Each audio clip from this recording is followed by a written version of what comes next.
take a look at Unit 6, Thermochemistry, and see how we worked out the practice problems we came up with. The four types of problems basically come into calorimetry, a Hess's law where you keep or flip a set of equations, heats of formation, which is products minus reactants, and then bond energy.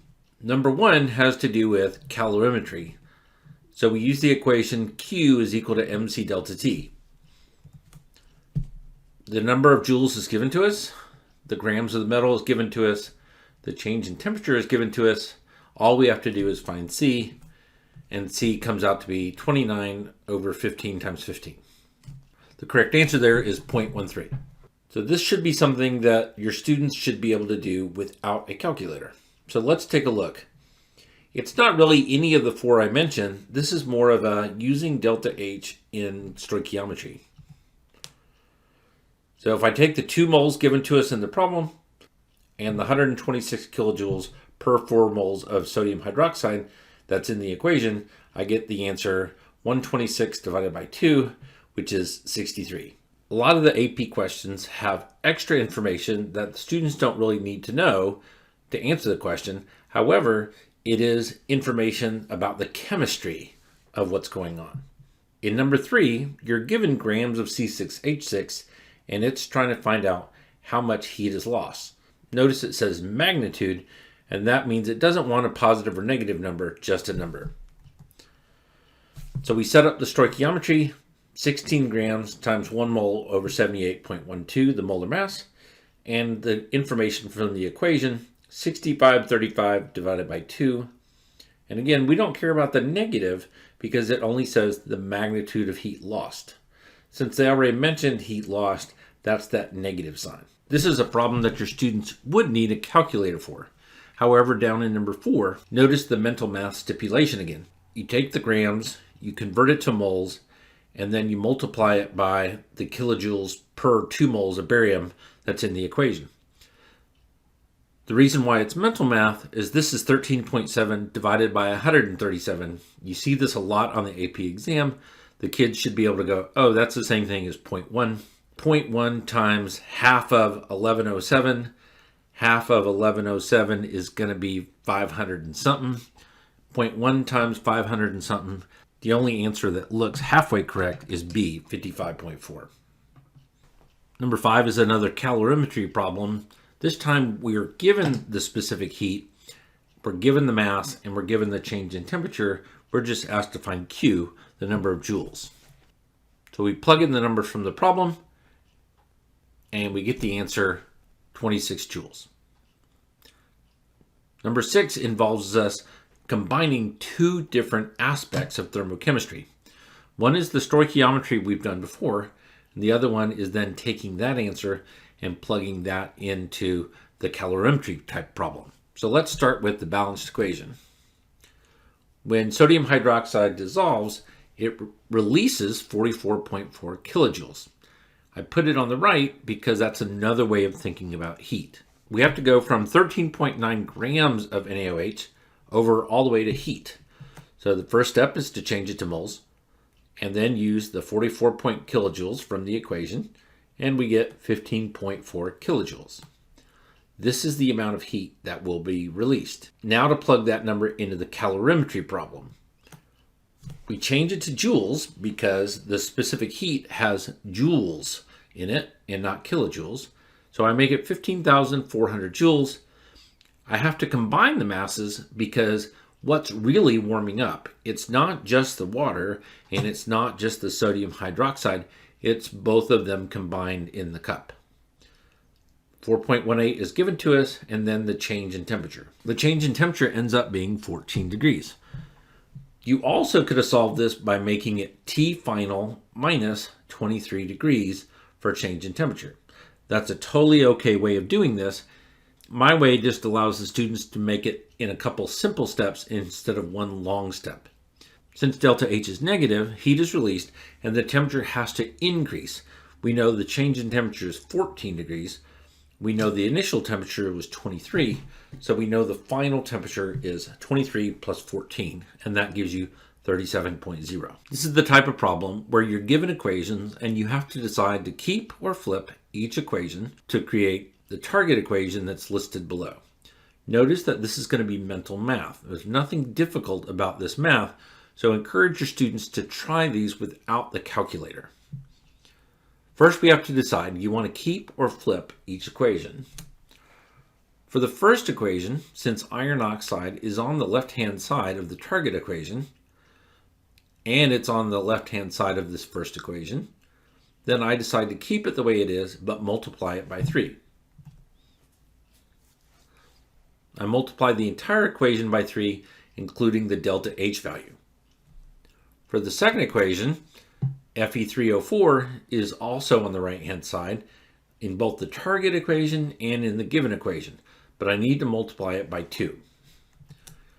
That's what I come up with. Now when I add these two equations together, the irons will cancel out, the CO2s will cancel out and leaving one CO2 on the right-hand side, and it will give me the target equation. Now all I have to do is add the numbers together, and I get the answer negative 59 kilojoules. Number 8 involves heats of formation. Heats of formation is all about products minus reactants. We know the delta H for the equation is negative 186.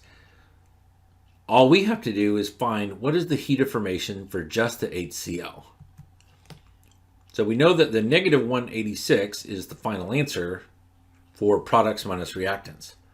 So now all we have to do is plug in the heats of formation of products and reactants. We don't know the heat of formation of HCl, and then because H2 and Cl2 are elements in their standard state, they have a heat of formation of 0. To get H2 and Cl2, it doesn't involve a release or absorption of energy. Again, this is mental math, and your students should be able to take half of negative 186. There are several of these. Heats of formation is equal to products minus reactants. And again, all we're going to do is look up in the table, take all the products and minus all the reactants, plug it all into one equation. Then by doing some of the math, we get, which comes up with negative 130.4 kilojoules. The only difference in number 10 is the equation is unbalanced. So before the students start to plug in numbers from the table, they'll first have to balance the equation. So we'll start with that. And again, it's just going to be products minus reactants. We plug in the numbers from the table into the balanced equation numbers, and we get this setup. And then you can find the right answer. Another products minus reactants. This one is already balanced for them, so it's just a simple matter of plugging in all the numbers. This time you're given the delta H like we did on a previous problem, and you're looking for the HCl heat of formation.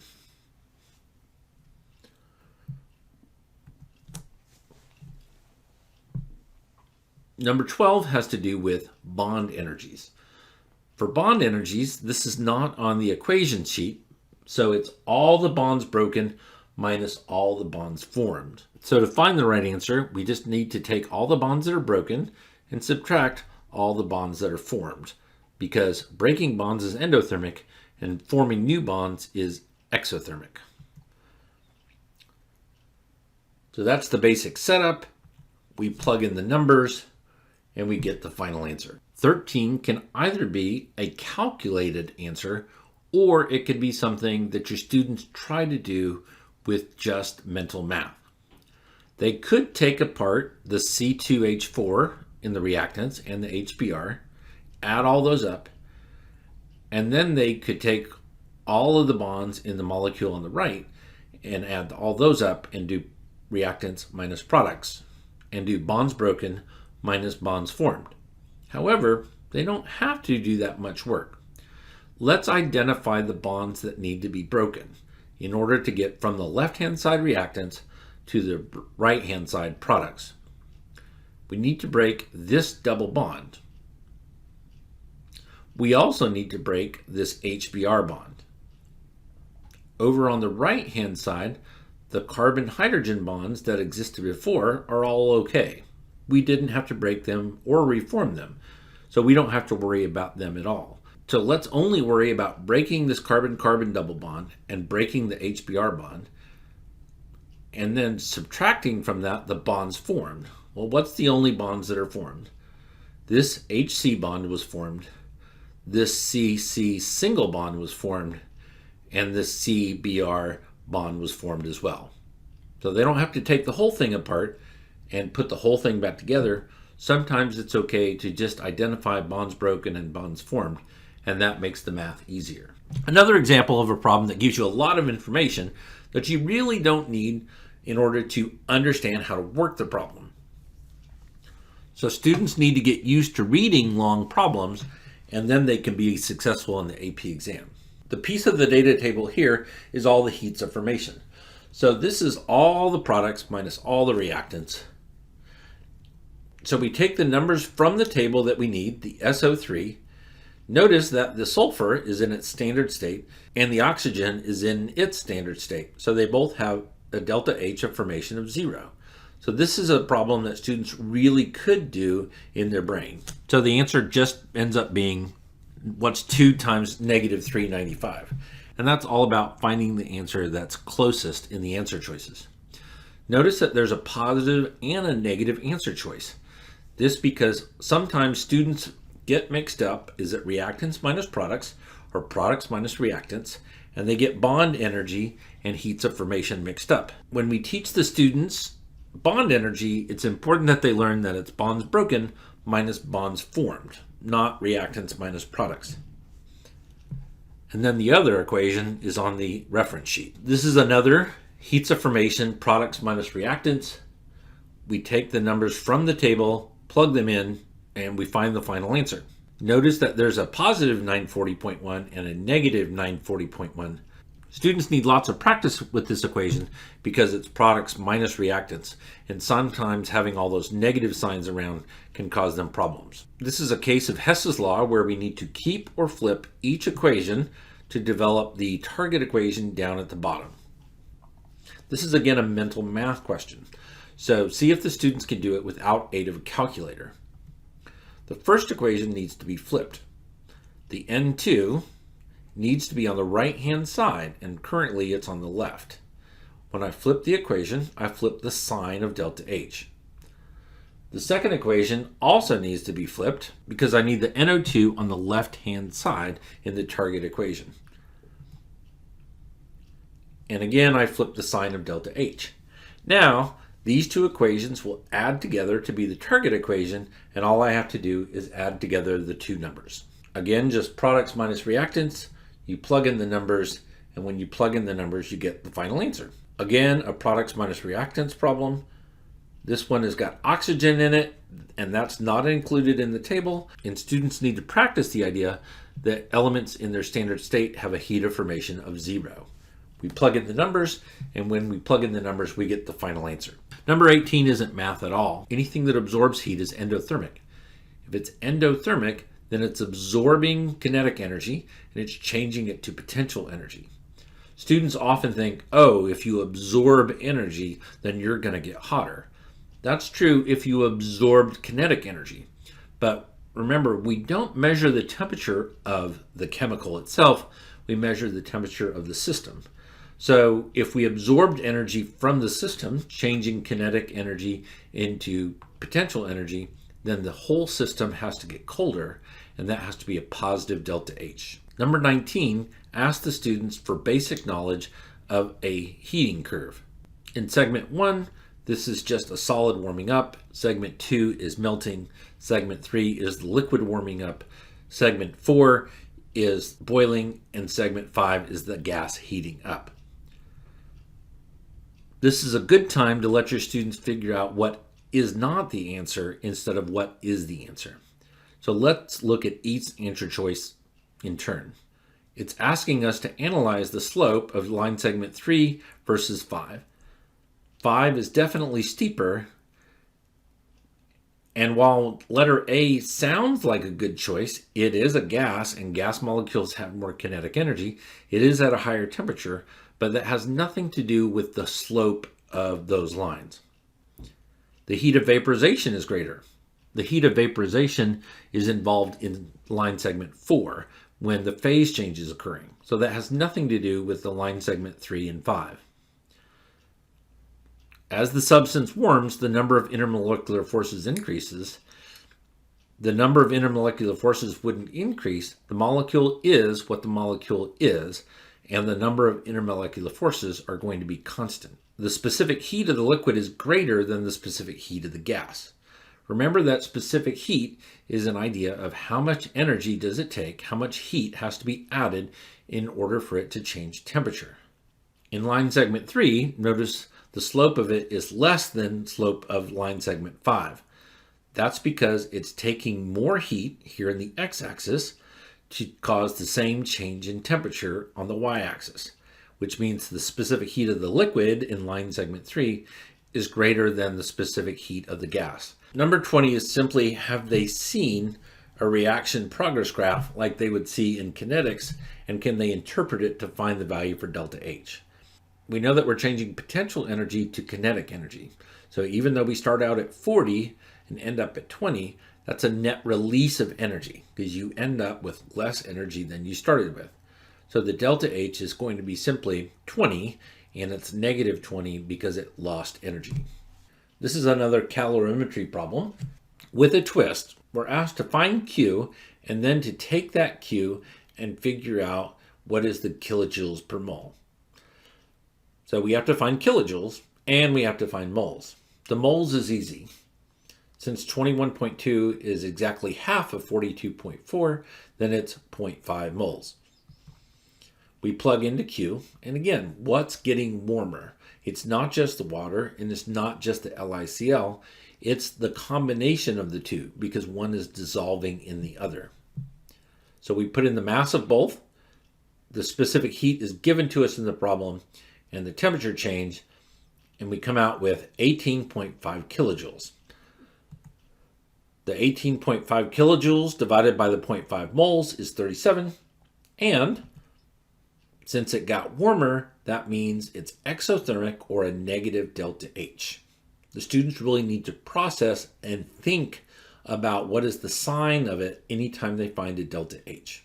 Number 22 is another example of doing stoichiometry to find kilojoules and then using that amount of joules in the calorimetry equation. So first we do the dimensional analysis of the stoichiometry. We then take that many joules and we apply everything else to find delta T.